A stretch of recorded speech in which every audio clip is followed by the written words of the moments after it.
थोड़ा सा आप लोग से अपील है कि वीडियो को शेयर और लाइक जरूर कर दीजिए, शेयर कर दीजिए। तो चलिए देखिए, आज का जो हम लोग का क्लास है बिहार पुलिस का, इसमें हमको देखना है 381 से क्वेश्चन संख्या 381 से याद रखना। तो देखिए कह रहा ऊष्मा की 1 कैलोरी मात्रा, कहता है ऊष्मा की 1 कैलोरी मात्रा कितने जूल के बराबर हो जाती है या कितने जूल के बराबर होती है। याद रखना है, अगर पूछ दिया जाए कि ऊष्मा की 1 कैलोरी मात्रा कितने जूल के बराबर होती है, तो याद रखना है 1 कैलोरी जो होता है, 1 कैलोरी कितने जूल के बराबर 4.186 जूल के बराबर होता है, याद रखना। चलिए आगे देखिए, कह रहा है 1 किलो कैलोरी में कितने जूल होता है। 1 किलो कैलोरी में याद रखना है कितना जूल होता है, 4146 जूल होता है। याद रखना कितना, 4146। आगे देखिए, कह रहा है एक ब्रिटिश थर्मल, कह रहा है एक ब्रिटिश थर्मल यूनिट बराबर होता है। जब पूछेगा एक ब्रिटिश यूनिट थर्मल बराबर कितना होता है, क्वेश्चन लगा रहेगा, तो आपको याद रखना है 252 कैलोरी होता है, 252 कैलोरी। आगे देखिए, आगे क्वेश्चन है 1 ग्राम शुद्ध जल पूछ रहा है, 1 ग्राम शुद्ध जल का ताप 1 डिग्री सेंटीग्रेड बढ़ाने के लिए ऊष्मा की कितनी मात्रा होनी चाहिए। याद रखना है, क्वेश्चन को थोड़ा फिर से देखिए एक बार। कह रहा है 1 केजी शुद्ध, सॉरी हाँ देखिए, कह रहा है 1 ग्राम शुद्ध जल का ताप बढ़ाने पर, कितना बढ़ाने पर 1 डिग्री सेंटीग्रेड बढ़ाने के लिए ऊष्मा की कितनी मात्राएं होनी चाहिए, या उस समय ऊष्मा की कितनी मात्रा चाहिए, तो 1 कैलोरी ऊर्जा चाहिए, याद रखना। आगे देखिए,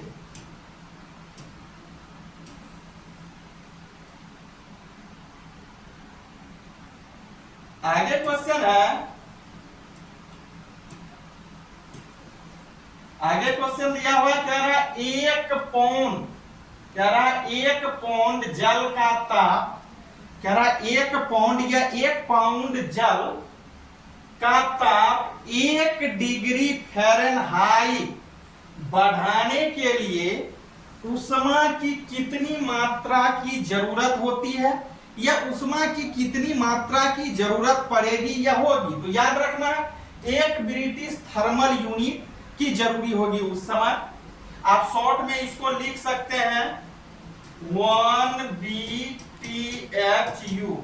चलिए आगे देखिए, कह रहा किसी पिंड का ताप, कह रहा कोई पिंड है, उस पिंड का ताप जिस यंत्र के द्वारा माप दिया जाता है या मापा जाता है, उसे क्या बोलेंगे या उसे क्या कहेंगे, तो उसको थर्मामीटर बोलेंगे या तापमापी यंत्र भी बोल सकते हैं। आगे देखिए, आगे क्वेश्चन है जमते हुए बर्फ के ताप को क्या कहेंगे।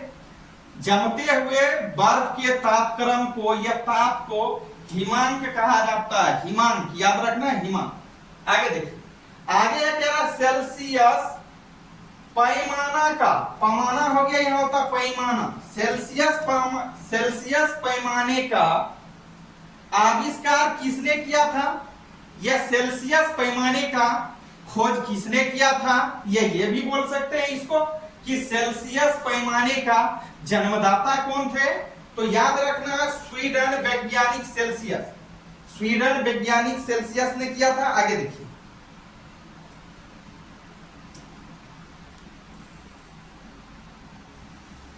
आगे आपका क्वेश्चन है फ़ारेनहाइट दिया हुआ है, फ़ारेनहाइट पैमाना का आविष्कार किसने किया, तो फ़ारेनहाइट पैमाने का आविष्कार करने वाले जो वैज्ञानिक थे वह जर्मनी के थे। याद रखना है जर्मन वैज्ञानिक फ़ारेनहाइट साहब ने किए थे, जर्मन वैज्ञानिक फ़ारेनहाइट साहब ने किए थे।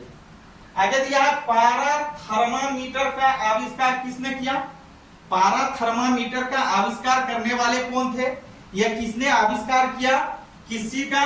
पारा थर्मामीटर का। तो फारेनहाइट महोदय ने ही किया था, ये भी याद रखना। आगे देखिए,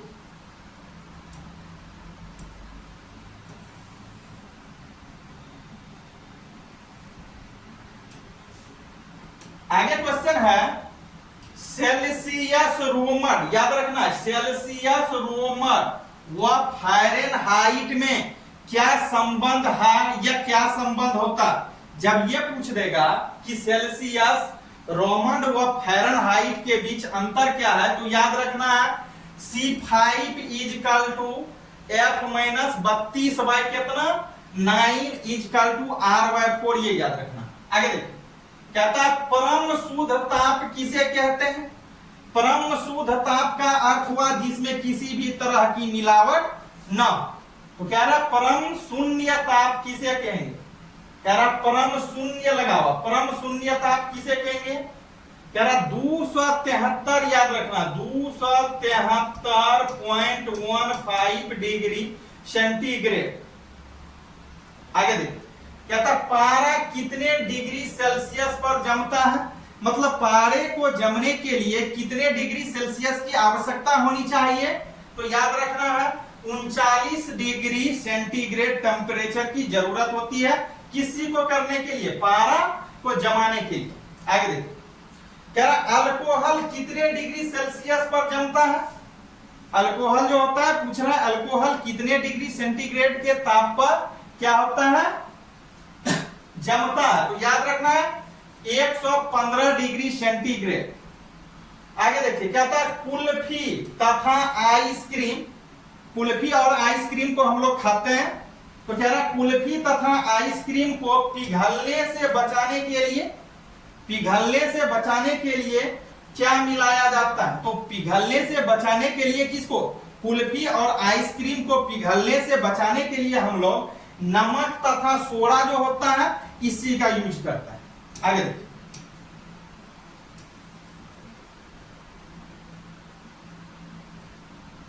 आगे क्वेश्चन दिया हुआ है पारा थर्मामीटर द्वारा अधिकतम कितना ताप मापा जा सकता है?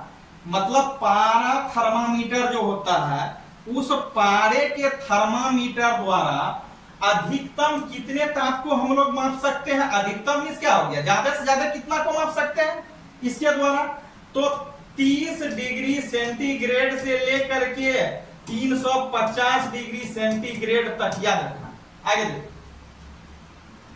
आगे दिया हुआ गैस तापमापी में कौन सी गैस भरी होती है? गैस तापमापी जो होती है उसमें कौन सी गैस भरी जाती है या भरी रहती है या भरी होती है? तो याद रखना उसमें हाइड्रोजन, याद रखना हाइड्रोजन द्वारा नाइट्रोजन तक, याद रखना हाइड्रोजन द्वारा कितना 500 डिग्री सेंटीग्रेड तक। चलिए से लेकर के नाइट्रोजन कितना 1500 डिग्री सेंटीग्रेड तक। आगे देखिए,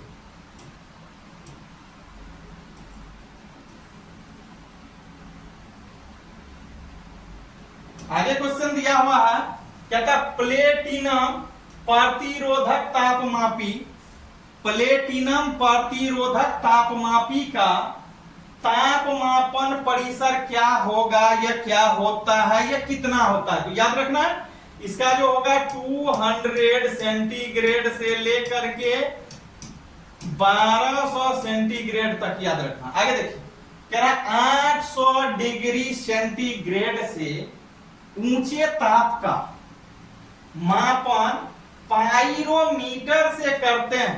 800 से ऊंचे ताप का जो मापन करना रहता है वो किसके द्वारा करते हैं? पाइरोमीटर के द्वारा करते हैं। कहता है किस पर आधारित है यह पाइरोमीटर? किस पर आधारित है? तो विकिरण पे, याद रखना है विकिरण पे।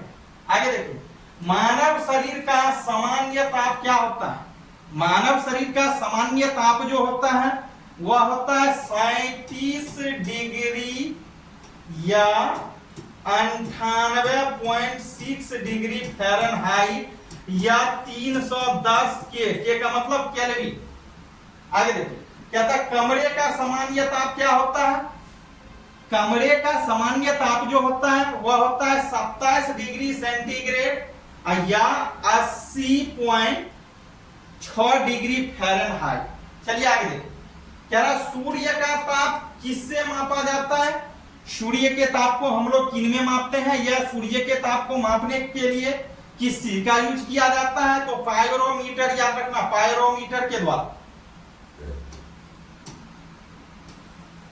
आगे देखिए, अगला क्वेश्चन है विशिष्ट ऊष्मा आधारित का एसआई मात्रक है। विशिष्ट ऊष्मा आधारित का एसआई मात्रक जो होता है वह होता है जूल या जूल प्रति किलोग्राम केल्विन। याद रखना, जूल प्रति किलोग्राम केल्विन होता है। आगे देखिए, कहता है सबसे अधिक ऊष्मा आधारित किसकी होती है? सबसे अधिक ऊष्मा आधारिता की जगह आधारिता यहां लिखा गया, होता धारिता, धारिता ही धारिता। कह रहा सबसे अधिक ऊष्मा धारिता किसकी होती है? तो याद रखना, सबसे अधिक ऊष्मा धारिता जो होता है वह जल का होता है। चलिए आगे देखिए,